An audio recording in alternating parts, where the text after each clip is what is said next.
12000 അടി ഉയരത്തിൽ ഹിമാലയൻ കൊടുമുടികളുടെ മധ്യത്തിലായി പുൽമേടുകളുടെ നടുവിൽ അതിമനോഹരമായ ഒരു തടാകം.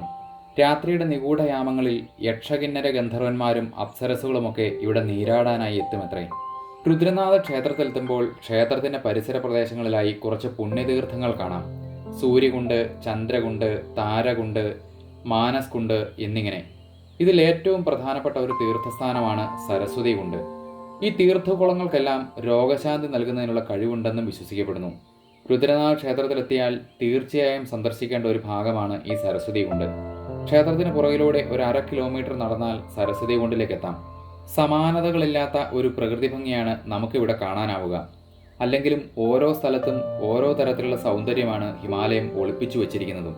പുൽമേടുകൾക്ക് നടുവിലൂടെയുള്ള ഒരു ചെറിയ ഒറ്റയടിപ്പാത, നന്ദാദേവി, ത്രിശൂൽ, നന്ദാഖുണ്ടി തുടങ്ങിയ മനോഹരമായ മഞ്ഞുമൂടിയ ഹിമാലയൻ കൊടുമുടികളുടെ വിദൂര ദൃശ്യങ്ങൾ.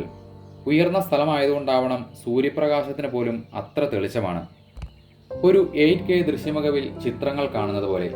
രുദ്രനാഥിലെ തിരക്കിൽ നിന്ന് മാറി ശാന്തവും ഏകാന്തവുമായ ഒരു അന്തരീക്ഷത്തിലാണ് ഈ സരസ്വതി കുണ്ട് സ്ഥിതി ചെയ്യുന്നത്.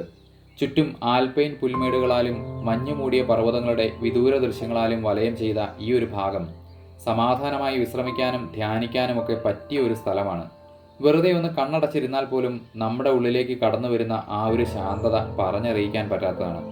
ഈ തീർത്ഥം വളരെ പവിത്രമായി കണക്കാക്കുന്ന ഒന്നാണ്. നല്ല തെളിഞ്ഞ ജലവും. കുളത്തിന് കരയിലായി സരസ്വതി ദേവിയുടെ ഒരു ചെറിയ പ്രതിഷ്ഠയുമുണ്ട്. അത്യപൂർവങ്ങളായ ഔഷധ സസ്യങ്ങളുടെ ഒരു കലവറയാണ് ഈ പുൽമേടുകൾ. ക്ഷേത്രത്തിലെ പൂജയ്ക്കുള്ള പുഷ്പങ്ങളൊക്കെ ശേഖരിക്കുന്നതും ഇവിടെ നിന്നാണ്.